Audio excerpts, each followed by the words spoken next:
Hey, so you know that you don't want to miss any episodes of 10 Minute Murder, and you want them the moment they're released. The best way to make that happen is to follow in whatever app you're listening right now. Depending on the app, it might say follow or subscribe or collect. Just hit that button and be the first to get new episodes. 10 Minute Murder contains depictions of actual crimes. What you are about to hear is real and violent in nature. Discretion is advised. This is 10 Minute Murder.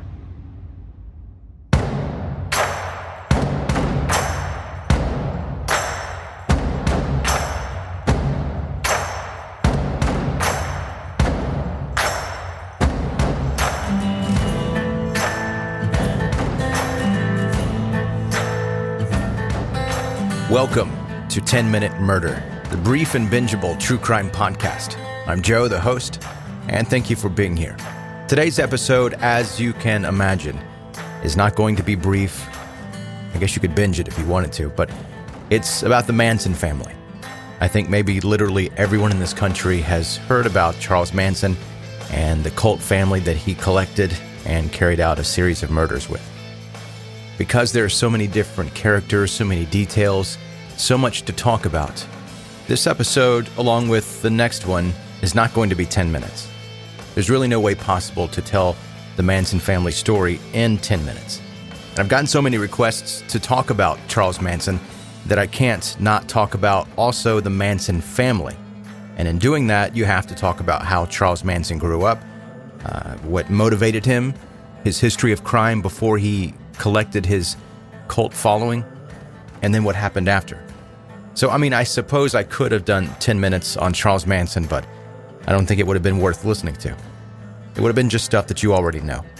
So this is part one of the Manson family.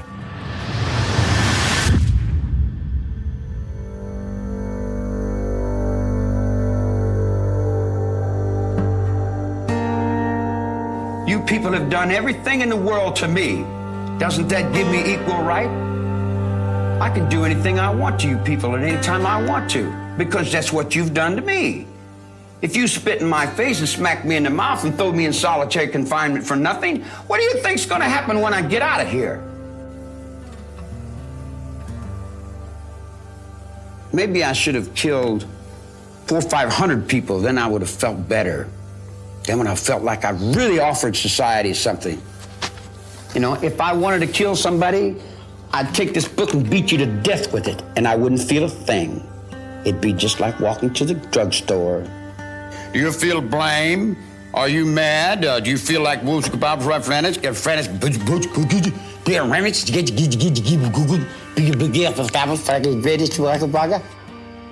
August 8th, 1969. Intruders broke into the upscale home of movie producer Roman Polanski and his 8.5 months pregnant wife, actress Sharon Tate. On that night, the intruders savagely murdered Tate, along with 4 others: Jay Sebring, Abigail Folger, Wojtek Prokowski, and Stephen Parent. The killers were Susan Atkins, Linda Kasabian, Patricia Crinwell, and they were led by a man named Tex Watson. The killers were there at the direction of Charles Manson, their messiah and head of their quasi-commune, later known to the world as the Manson family. The next night, Leslie Van Houten and Clem Grogan joined the 4 killers from the previous night, and the 6 of them slaughtered supermarket executive Lino LaBianca and his wife Rosemary. It would take months for the 2 murder crime scenes to be connected by police, but when they were, the world soon found out about the cult of 50-plus people living out at Spawn Ranch.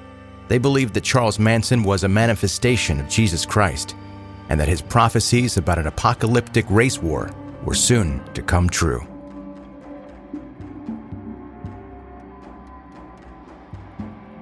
Charles Manson was born on November 12, 1934, to 16-year-old Kathleen Manson Bauer Cavender Maddox in the University of Cincinnati Academic Health Center in Cincinnati, Ohio.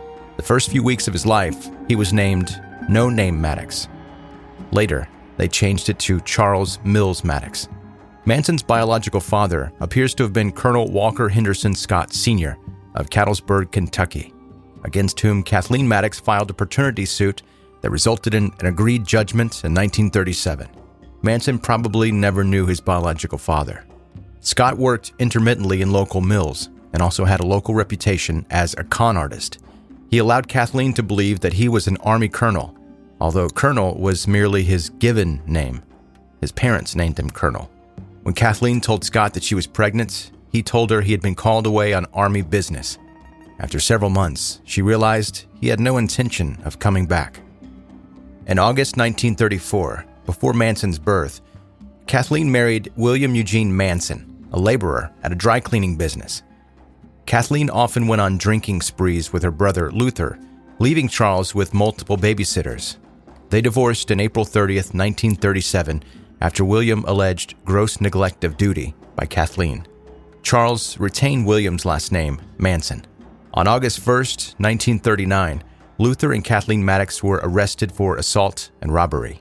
Kathleen and Luther were sentenced to 5 and 10 years of imprisonment, respectively. Charles was placed in the home of an aunt and an uncle in McMechen, West Virginia. His mother was paroled in 1942. Manson later characterized the first few weeks after she returned from prison as the happiest time in his life. Weeks after Maddox's release, Manson's family moved to Charleston, West Virginia, where Manson continually played truant and his mother spent her evenings drinking. She was arrested again for grand larceny, but not convicted. The family later moved to Indianapolis, where Kathleen met an alcoholic named Lewis through Alcoholics Anonymous meetings and married him in August 1943. In an interview with Diane Sawyer, Charles Manson said that when he was 9, he set his school on fire. Manson also got in trouble for truancy and petty theft, although there were a lack of foster placements in 1947. At the age of 13, Manson was placed in the Gibault School for Boys in Terre Haute, Indiana, a school for male delinquents run by Catholic priests. Gibault was a strict school where punishment for even the tiniest infraction included beatings with either a wooden paddle or a leather strap. Manson ran away from Gibault and slept in the woods, under bridges, or wherever else he could find shelter. Tell me a little bit about your background. Tell me, if you could describe your childhood in a couple of sentences, how would you describe it? I didn't have a childhood. Tell me a little bit more. Tell me more. I went to a reform school in '43, and I've been fighting ever since. Was it as bad as you describe in the book that was co-authored by Newell Emmons? That wasn't my book. That wasn't your book? No. But what about the parts describing your childhood and your experiences in reform school? That was him writing the book. So that had anything to do the with part about that school in Indiana, that's not true, how you were treated? Bits and parts of it are true, and bits and parts of it aren't. Give me a hint. He gets little information from other people, and anybody that wants to tell him something, and what he wants to believe, and what he feels will sell to the public, then that's what they'll write. Okay, well, let's not talk specifically about that book then. Tell me how you would describe how bad it was for you in these reform schools. A child don't know what bad is. Well, he says in the book that you were raped, that you were beaten constantly. Come on, man. That's not true. That's what he would like to believe. But there ain't nobody can do that. So you didn't have a lousy childhood then? Yeah, I had a terrible childhood. But I'm from here. In other words, it didn't get to you? No, I've never sold out. They've never beat me. I haven't been beaten. Tell me about your terrible childhood. The child doesn't know what terrible is. You don't want to talk about it, I tell you. I'm telling you, a child doesn't know what terrible is. Give me a little terrible, Give me a little description of it. What is terrible? You know, terrible. What does that mean, terrible? I don't know. You used the word, so I'm trying to get you to No, I describe didn't. it to me. He used the word in his book. I didn't. I'm not a sniveler. I don't cry. I don't snivel. I don't look for excuses to get off on other things. You know, I accept my position and I hold it. Manson fled his home to his mother and spent Christmas 1947 in McMechen at his aunt and uncle's house. His mother returned him to Gibault. 10 months later, he ran away again to Indianapolis this time. While there in 1948, Manson committed his first known crime by robbing a grocery store.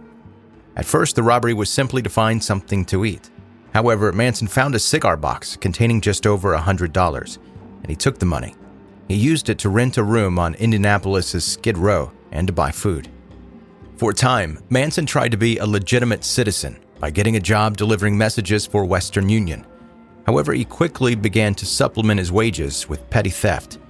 He was eventually caught, and in 1949, a sympathetic judge sent him to Boys Town, which is a juvenile facility in Omaha, Nebraska, and one of the biggest and most well-known boys' homes. After just 4 days at Boys Town, he and fellow student Blackie Nielsen got a gun from somewhere and stole a car. They used it to commit 2 armed robberies on their way to the home of Nielsen's uncle in Peoria, Illinois. Nielsen's uncle was a professional thief. When the boys arrived, he took them under his wing to show them how to properly do it. They became his thief apprentices. Manson was arrested 2 weeks later during a nighttime raid on a Peoria store. In the investigation that followed, he was linked to 2 earlier armed robberies. He was sent to the Indiana Boys School, a strict reform school. It was nothing like Boys Town. This was essentially a prison for juveniles. Boys had to have done some pretty awful things to get placed there, like robbery and manslaughter. Being small in stature made Charles a quick target. At the school, other students raped Manson with the encouragement of a staff member, and he was repeatedly beaten. 18 times he ran away from that school. While at the Indiana Boys School, Manson developed a self-defense technique he later called the insane game. When he was physically unable to defend himself, he would screech, grimace, and wave his arms to convince aggressors that he was insane. After a number of failed attempts, he escaped with 2 other boys in 1951. The 3 escapees were robbing filling stations while attempting to drive to California in stolen cars when they were arrested in Utah. For the federal crime of driving a stolen car across state lines, Manson was sent to Washington, D.C.'s National Training School for Boys. When he got there, he was given aptitude tests which determined that he was illiterate but had an above-average IQ of 109. His caseworker deemed him aggressively antisocial. On a psychiatrist's recommendation, Manson was transferred in October 1951 to Natural Bridge Honor Camp, a minimum security institution. His aunt visited him and told administrators she would let him stay at her house and would help him find work. Manson had a parole hearing scheduled for February 1952. However, that never happened, because the next January, he was caught raping a boy at knife point. Manson was transferred to the Federal Reformatory in Petersburg, Virginia. There, he committed what their records say was 8 serious disciplinary offenses, 3 involving homosexual acts. He was then moved to a maximum security reformatory in Chillicothe, Ohio, where he was expected to remain until his release on his 21st birthday in November 1955. Good behavior led to an early release in May 1954 to live with his aunt and uncle in McMechen. Where did Charlie Manson come from? What are your earliest memories? I come from the heart of Bing Crosby, Frank Sinatra, But what does that mean? Tom Mix. Those were the people that you listened to as a child? Yeah, Roosevelt. I come from the hills of Kentucky. Yeah. I come from hard times, bologna for Sunday dinner. I come from the Depression. You come from not knowing your father? I know my father. My father's all men. Yeah, but your biological father you don't know. Section 8. All the discharged men of the Second World War raised me. Ferguson was an ensign in the Navy. He raised me. Yeah. All the guys that came back from the war raises all the kids that are locked up in prisons. What about your mother? Mother is the icebox. Yeah. She's the penitentiary. One of my first recollections is walking in Moundsville State Prison, West Virginia. Big gray stone place. And I come to visit my mom. She was doing time there. For what? Strong arm robbery. Trying to make some food, put some food on the table and give me an operation when I was a child. That's your first, one of your earliest memories? Yeah, I remember that. That was a... Are there happy memories? I don't have that. You don't have that? I don't have that yin and yang that you do. Is that yin yang? Yeah, in other words, you can't make me unhappy. Are sad memories, though, growing up? I don't have all that. Yeah. You do have it. You have an experience. You're an individual, one human being with experiences. When you leave, go get a big rock and set it on a table. Yeah. I'm that rock on the table. Meaning I don't have all those things. But you do have all those things. No, you do. And you think that I do because you think that my mind is like your mind, but it isn't. You were 16. You were out on your own. You were making money on your own. Yeah, but you were when in I trouble was, with the law. Yeah, but you got to realize when I was 16, it's not like people that you would think is 16. Why is that? Well, a person that's raised on the street at 16 years old is generally about 55 in their minds. Because they see so many experiences so quick. You know, they've been through more life and death situations, and they've been through 10 times more than the average person sitting there doing what their mother says, going back and forwards to school. In other words, life is not in a school book. Yeah. Do you want to look back at that early period of your life and before the 60s and say, boy, something went wrong because I got on this track and I was in and out of prison, and I went to foster homes, and then my mother would take me, then I'd go see my grandmother, and then I'd go back and see my mother, and then she would run away, and somehow. Did that shape you? Did it make a difference?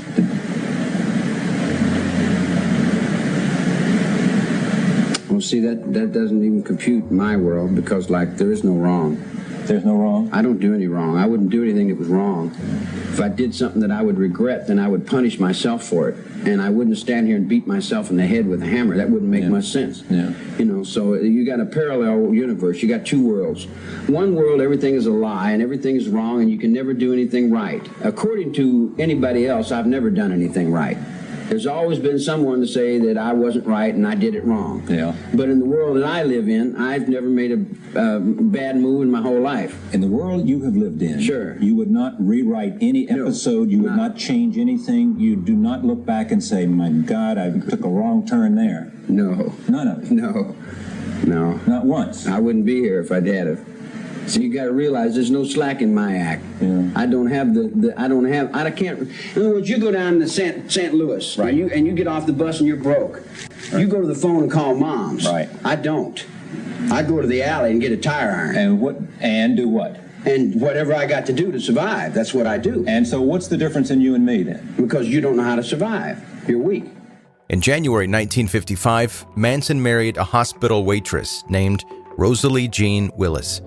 Around October, about 3 months after he and his pregnant wife arrived in Los Angeles in a car he had stolen in Ohio, Manson was again charged with a federal crime for taking the vehicle across state lines. After a mental evaluation, he was given 5 years probation. Manson's failure to appear at a Los Angeles hearing on an identical charge filed in Florida resulted in his March 1956 arrest in Indianapolis. His probation was revoked. He was sentenced to 3 years imprisonment at Terminal Island, San Pedro, California. While Manson was in prison, Rosalie gave birth to their son, Charles Manson Jr. During his first year at Terminal Island, Manson received visits from Rosalie and his mother, who were now living together in Los Angeles. In March 1957, when his wife stopped visiting, his mother informed him that Rosalie was living with another man. Less than 2 weeks before a scheduled parole hearing, Manson tried to escape by stealing a car. He was given 5 years probation and his parole was denied. Manson received 5 years parole in September 1958. The same year, Rosalie was granted a divorce. By November, he was pimping a 16-year-old girl and was receiving additional support from another girl with wealthy parents. If it wasn't clear by now, it should be that Manson was getting better and better at manipulation, getting people, mostly girls and women, to do things for him, even committing various crimes. In September 1959, he pleaded guilty to a charge of attempting to cash a forged U.S. Treasury check, which he claimed to have stolen from a mailbox. The latter charge was dropped. He received a 10-year suspended sentence and probation after a young woman named Leona, who had an arrest record for prostitution, made a tearful plea before the court that she and Manson were deeply in love and would marry Charlie if he were freed. Before the year's end, the woman did marry Charles Manson, possibly so she could not be required to testify against him. Manson took Leona and another woman to New Mexico for purposes of prostitution, resulting in him being held and questioned for violating the Mann Act, The Mann Act makes it a felony to engage in interstate or foreign commerce transport of any woman or girl for the purpose of prostitution or debauchery, or for any other immoral purpose. Though he was released, Manson correctly suspected that the investigation had not ended. When he disappeared, in violation of his probation, a bench warrant was issued. An indictment for the violation of the Mann Act followed in April 1960. Following the arrest of one of the women for prostitution, Manson was arrested in June in Laredo, Texas, and was returned to Los Angeles. For violating his probation on the check-cashing charge, he was ordered to serve his 10-year sentence. A brief side note of what Charles Manson was doing and learning in prison during this time. A slight momentary detour because I think it's interesting and worth mentioning. Manson began studying Scientology while incarcerated with the help of fellow inmate Lanier Rayner. And in July 1961, Manson listed his religion as Scientology. A September 1961 prison report argues that Manson, quote, appears to have developed a certain amount of insight into his problems through his study of this discipline. Upon his release in 1967, Manson traveled to Los Angeles, where he met local Scientologists and attended several parties for movie stars. Manson completed 150 hours of auditing. Manson's right-hand man, Bruce Davis, worked at the Church of Scientology headquarters in London from November 1968 to April 1969. Manson spent a year trying unsuccessfully to appeal the revocation of his probation. In July 1961, he was transferred from the Los Angeles County Jail to the United States Penitentiary at McNeil Island, Washington. There, he took guitar lessons from the Barker Karpus gang leader, Alvin Creepy Karpus, and got from another inmate a contact name of someone at Universal Studios in Hollywood, Phil Kaufman. His mother moved to Washington State to be closer to him during his time at McNeil Island Prison. She worked nearby as a waitress. Although the Mann Act charge had been dropped, the attempt to cash the Treasury check was still a federal offense. Manson's September 1961 annual review noted that he had a tremendous drive to call attention to himself, an observation that was echoed in September 1964. In 1963, Leona was granted a divorce. During the process, she alleged that she and Manson had a son, Charles Luther. According to a popular urban legend, Manson auditioned unsuccessfully for the Monkees in late 1965. This is refuted by the fact that Manson was still incarcerated at McNeil Island at that time. He may have auditioned for them, but obviously he couldn't have done that while he was in prison. In June 1966, Manson was sent for the second time to Terminal Island in preparation for early release. By the time of his release, on March 21st, 1967, he had spent more than half of his 32 years in prisons and other institutions. This was mainly because he had broken federal laws. Federal sentences were and continue to be much harsher than state sentences for many of the same crimes. Telling the authorities that prison had become his home, he requested permission to stay. He didn't stay. He was released from prison on March 21st, 1967, and moved to San Francisco, where, with the help of a prison acquaintance, he moved instead into an apartment in Berkeley. Living mostly by begging, Manson soon became acquainted with Mary Brunner, a 23-year-old graduate working as a library assistant at the University of California, Berkeley, and Manson moved in with her. According to a second-hand account, he overcame her resistance to bringing other women to live with them. Before long, they were sharing Brunner's residence with 18 other women. This is near peak-level manipulation. This isn't just adding another person to your relationship, or even simply being in an open relationship, which is much more common and kind of accepted now. But this is moving in with your girlfriend and somehow talking her into letting 18 other women to live there too. He used manipulation, smooth talking, drugs, and music to coax these women into believing that he was someone special to follow. Manson established himself as a guru in San Francisco's Haight-Ashbury district, which during 1967's Summer of Love was emerging as the signature hippie locale. Manson appeared to have borrowed his philosophy from the Process Church of the Final Judgment, whose members believed Satan would become reconciled to Christ and they would come together at the end of the world to judge humanity. Manson soon had the first of his groups of followers. which have been called the Manson family, most of them female. Manson taught his followers that they were the reincarnation of the original Christians and that the Romans were the establishment. He strongly implied that he was Christ. He often told the story envisioning himself on the cross with nails in his feet and hands. Sometime around 1967, he began using the alias Charles Willis Manson. He often said it very slowly, Charles's will is man's son, implying that his will is the same as that as the Son of Man. Before the end of the summer, Manson and 8 or 9 of his enthusiasts piled into an old school bus they had redecorated in hippie style, with colored rugs and pillows in place of the many seats he had removed.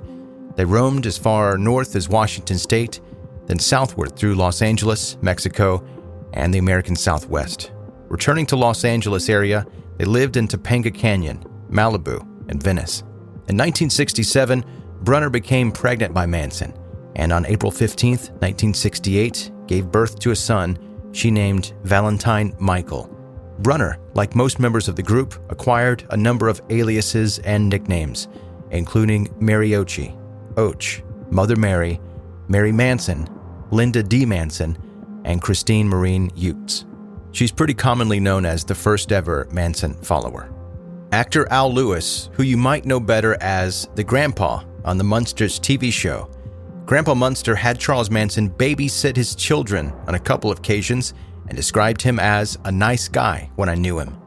Producer Phil Kaufman, who he had learned about in prison, introduced Manson to young Universal Studios producer Gary Stromberg, who was then working on a film adaptation of the life of Jesus set in modern America, featuring a black Jesus and Southern redneck Romans.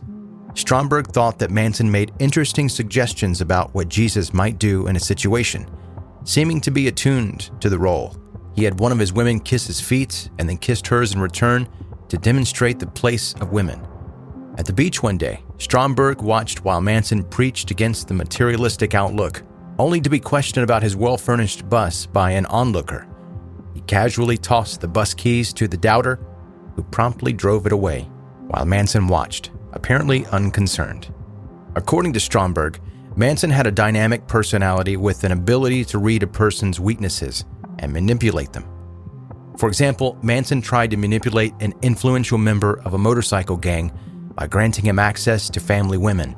He then convinced the biker that it was the biker's large penis which kept the women in the group.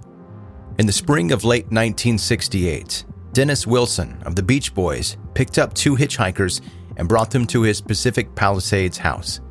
These 2 hitchhikers happened to be members of the Manson family, Patricia and Ella Jo. They drank and took LSD for a while. Dennis left for a recording studio session, and when he returned, well into the early morning hours, he saw a man standing in the driveway to his home. That man had just walked out of his house to greet him. It was Charles Manson. Dennis Wilson asked if he intended to hurt him, and in response, Manson dropped down to both knees and kissed Dennis's feet, which freaked him out a little bit. When they walked into the house, Dennis saw 12 other people that he didn't know, mostly women.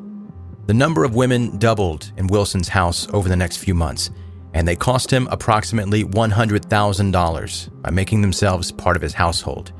This included a large medical bill for treatment of their gonorrhea and $21,000 for wrecking an uninsured car that the family borrowed. Dennis Wilson would sing and talk with Manson while the women were treated as servants to both of them. Wilson paid for studio time to record songs written and performed by Manson and introduced him to entertainment business acquaintances, including Greg Jacobson, songwriter for some of the Beach Boys songs, Terry Melcher, producer and son of Doris Day, and Rudy Altobelli, manager to the Stars.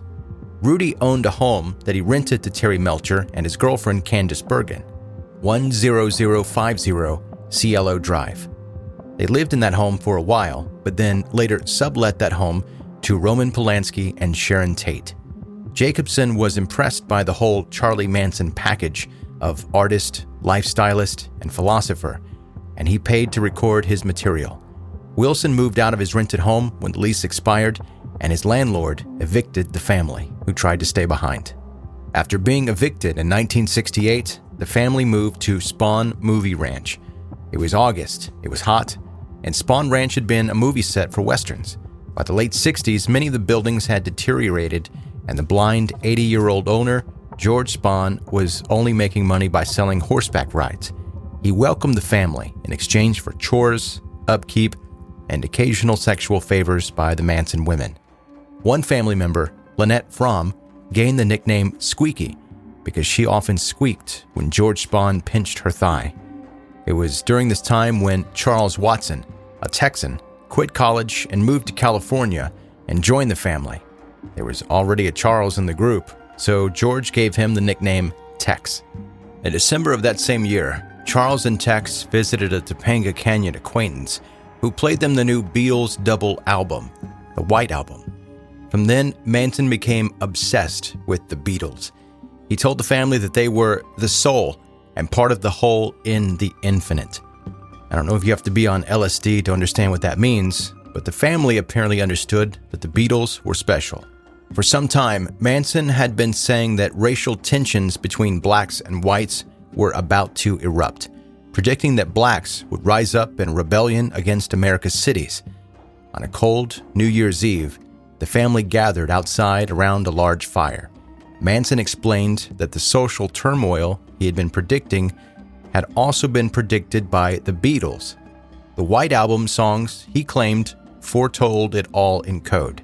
In fact, he said that the album was directed at the Manson family, and that they were the group being instructed to preserve the worthy from the impending disaster. In early January 1969, the family left the desert's cold and moved to a canary yellow home in Canoga Park, not far from the Spahn Ranch. Because this location would allow the group to remain submerged beneath the awareness of the outside world, Manson called it Yellow Submarine, another Beatles reference.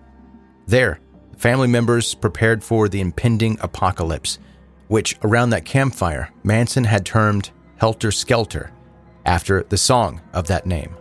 By the next month, Manson's vision was complete. The family would create an album whose songs, as subtle as those as the Beatles, would trigger the predicted chaos. A split of whites between racists and non-racists would result in whites' self-annihilation, and horrendous murders of whites by blacks would be met with retaliation. The blacks' triumph, as it were, would merely precede their being ruled by the family, which would ride out the conflict in the bottomless pit, a secret city beneath Death Valley. At the Canoga Park house, while the family members worked on vehicles and pored over maps to prepare for their desert escape, they also worked on songs for their world-changing album. When they were told Melcher was to come to the house to hear the material, the women prepared a meal and cleaned the place. However, Melcher never arrived. Manson entered 10050 Cielo Drive, uninvited, on March 23, 1969, which he had known as Melcher's home. This was Rudy Altobelli's property. Melcher was only a previous tenant, and the tenants now were Sharon Tate and Roman Polanski.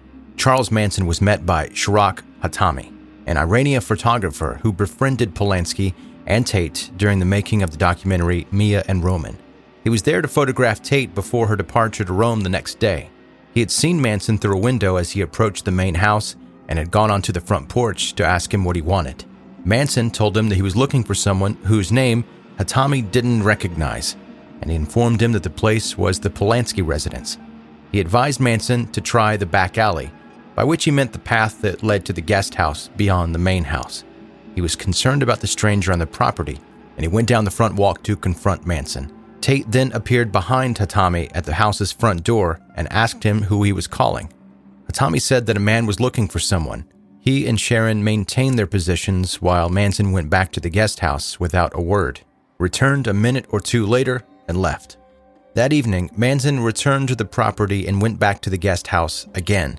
He entered the enclosed porch and spoke with Rudy Altobelli, who was just coming out of the shower. Manson asked for Melcher, but Rudy felt that Manson came looking for him. He told Manson through the screen door that Melcher had moved to Malibu, falsely stating that he didn't know his new address. Rudy said that he was in the entertainment business, although he had met Manson the previous year at Wilson's home and was sure that Manson already knew that. He had complimented Manson on some of his musical recordings that Wilson had been playing, and he then informed Manson that he was going out of the country the next day, and Manson said that he would like to speak with him upon his return. Rudy lied and said he'd be gone for more than a year. Manson explained that he had been directed to the guest house by the persons in the main house. Rudy told them that he should not disturb his tenants, and Manson left. Rudy flew with Sharon Tate to Rome the next day, and they talked about Manson's visit.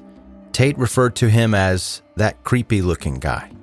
On May 18th, 1969, Terry Melcher visited Spawn Movie Ranch to hear Manson and his family sing. Melcher arranged a subsequent visit not long after, during which he brought a friend who had a mobile recording unit, but Melcher decided not to record the group.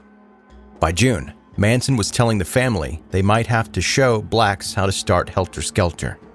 Charles told Tex that he was now in charge of getting money for the family, however he could.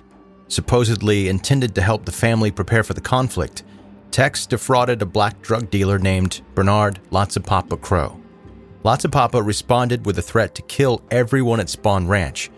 The family countered on July 1st, 1969, by shooting Lotsapapa at Manson's Hollywood apartment. Manson thought that he killed Lotsapapa after he heard a news report of the discovery of a dumped body of a Black Panther in Los Angeles. Although Lotsapapa was not a member of the Black Panthers, Manson thought he was and expected retaliation from the Panthers. He turned Spawn Ranch into a defensive camp with night patrols of armed guards. If we'd needed any more proof that Helter Skelter was coming down very soon, this was it. Blackie was trying to get at the chosen ones, Tex Watson would later write. Gary Allen Hinman was a music teacher and PhD student at UCLA. At some point in the late 60s, he became friends with the members of the Manson family, allowing some to occasionally stay at his home. Manson was under the impression that Hinman had considerable stocks and bonds and owned his property. Believing that he was wealthy, Manson sent family members Bobby Beausoleil, Mary Brunner, and Susan Atkins to Hinman's home on July 25, 1969, to convince him to join the family and turn over all those assets that Manson thought he had. The three held Hinman hostage for 2 days, during which time Manson arrived with a sword and cut off his ear.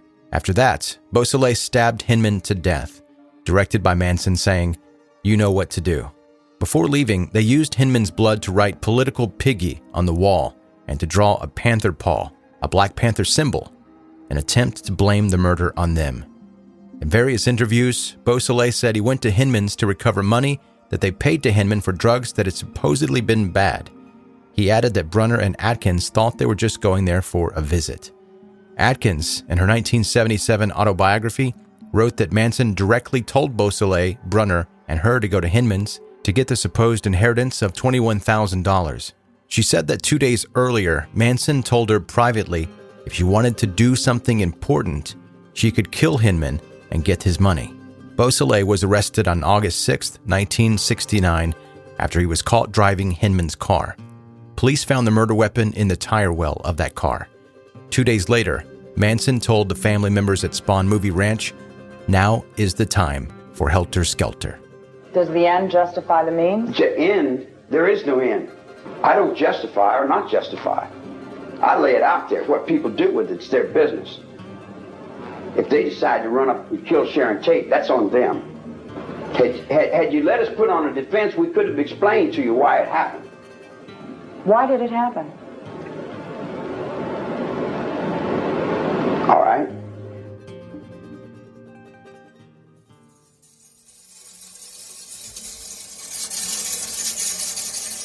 And that's the end of part 1 of the Manson family. When part 2 picks up, we'll start with the night of August 8th, 1969, when Tex Watson, Susan Atkins, Linda Kasabian, and Patricia Crenwell went to the house where Melcher used to live, as Manson called it, and told them to totally destroy everyone in it. Thank you for listening to 10 Minute Murder. Have a good night.